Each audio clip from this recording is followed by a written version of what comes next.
State appearing और DElEd का मौका जो है कहीं ना कहीं जो वो छात्र हैं उन लोगों का भविष्य अब खराब हो रहा है।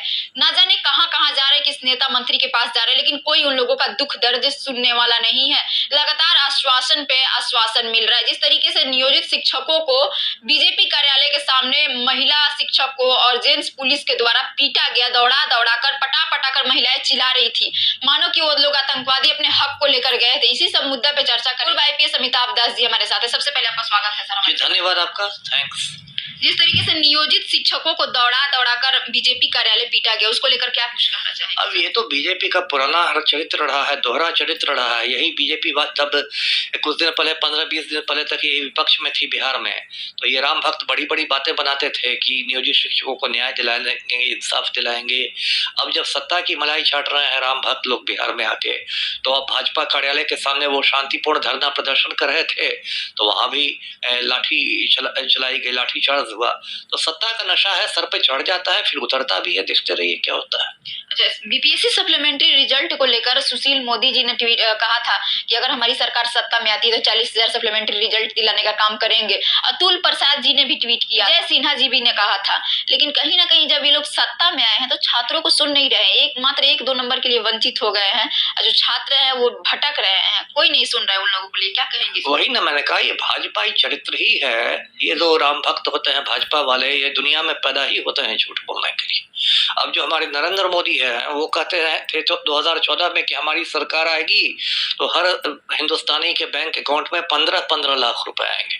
आज भी सुबह में मैंने अपना अकाउंट चेक किया, 15 लाख तो क्या 15 पैसे नहीं आए, है ना। मतलब रोज चेक करते? हाँ, रोज, क्योंकि लोग कहते हैं कि मोदी है तो मुमकिन है, तो मैं भी रोज में एक बार उठ के चेक कर लेता हूँ। 10 साल से चेक कर रहा हूँ, 15 लाख के 15 पैसे नहीं आए। अभी चेक कर लीजिएगा इंटरव्यू के बाद। उसके बाद देखिए, मोदी जी कहते थे कि 100 दिन में देश का काला धन विदेशों से आएगा, वो भी नहीं आया। मोदी जी कहते थे कि हर साल 2 करोड़ लोगों को नौकरियां मिलेंगी, तो 10 साल से है सत्ता में, कायदे से 20 करोड़ लोगों को नौकरियां मिलनी चाहिए। अब कहते हैं कि पकौड़े तलना भी रोजगार है, अब अग्निवीर बन गए, है ना। तो ये जुमलेबाजों की पार्टी, हवाबाजों की पार्टी है ना। इसलिए मैं तो कह रहा हूँ कि देश के सारे बेरोजगार इकट्ठे हो जाए और इस चुनाव में प्रधानमंत्री को ही बेरोजगार कर दें। 13 जनवरी को मुख्यमंत्री जी भी ने कहा था कि सप्लीमेंट्री रिजल्ट जो बच गया है उन लोगों को भी रिजल्ट जारी होगा, नियुक्ति पत्र उन लोगों को भी मिलेगा। जब मुख्यमंत्री ऐसा बात कह सकते हैं, सुशील मोदी भी ऐसा बोले थे, सारे लोग बोले हैं, तो फिर सर छात्रों के भविष्य के साथ खिलवाड़ क्यों? वही खिलवाड़ है ना। क्या कहेंगे? देखिए आखिर सप्लीमेंट्री रिजल्ट को लेकर बीपीएससी वाले जो छात्र हैं क्या करें, उस सर एडवाइस दीजिए उन लोगों। देखिए, उनका हक है।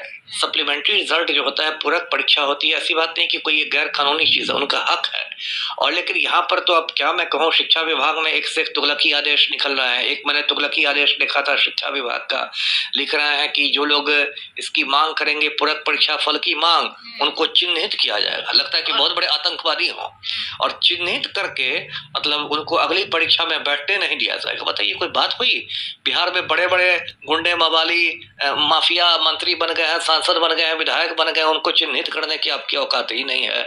और बेरोजगार लड़के लड़कियों को चिन्हित कर लेंगे। तो अब पूरा बिहार में देखिए माफिया राज है और आम आदमी पर सर्जिकल स्ट्राइक हो रहा है। बहुत दुख की बात है। नहीं, उम्र में तो छूट मिलनी ही चाहिए। इसकी 2-3 वजह हैं। एक तो है कि बीच में 2-3 साल तक कोरोना की वजह से बहुत उथल पुथल की स्थिति रही, सब कुछ मतलब पटरी से उतर गई थी जिंदगी, तो उसे बहुत सारी मतलब परीक्षाएं नहीं हुई कोरोना की वजह से, या बहुत लोगों को डिग्रियां नहीं मिली, बहुत उथल पुथल की स्थिति रही। तो मान लीजिए उम्र में तो छूट मिलनी चाहिए, कम से कम 3 साल या 5 साल तो छूट मिलनी चाहिए। बहुत राज्यों में इस तरह की छूट दी भी गई है, तो एज में तो रिलैक्सेशन होना चाहिए। टीआरई 2 नहीं आया और टीआरई 3 आ गया, मान लीजिए कि सप्लीमेंट्री रिजल्ट नहीं आता है, तो छात्र जिन लोगों का एज ज्यादा हो गया है वो लोग कहाँ जाएंगे?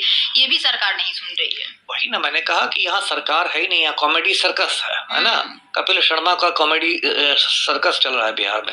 अब देखिए, मतलब सप्लीमेंट्री रिजल्ट नहीं आता है, बीच में प्रतीक्षा सूची पर आता है बयान, अतुल सर का बयान आया था वेटिंग लिस्ट पर कि मतलब प्रतीक्षा सूची का प्रावधान ही नहीं है। मैंने कहा कि प्रावधान नहीं तो सरकार प्रावधान कराए। जब संविधान में 100 बार से ज्यादा संशोधन हो सकता है तो सरकार एक प्रतीक्षा सूची का प्रावधान नहीं कर सकती है। लेकिन देखिए, ऐसी हालत है कि इनको आम लोगों के मतलब दुख दर्द से कोई मतलब है ही नहीं। भाजपा का जो पाखंडी है तो रामलला लला के चक्कर में आम लला को भूल गए हैं, है ना। आम लला का क्या कष्ट है, क्या महंगाई है, बेरोजगारी है, जिससे आम आदमी त्रस्त है, उसको भूले हुए हैं। तो ठीक है, मैं यही कहता हूँ लोगों से कि थोड़ा धीरज रखिए, चुनाव आ रहे हैं, सबको सबक सिखाइए। एक सवाल, कल बहुत सारे सप्लीमेंट्री रिजल्ट के जो स्टूडेंट है वो लोग गए थे मिलने के लिए सम्राट चौधरी जी से।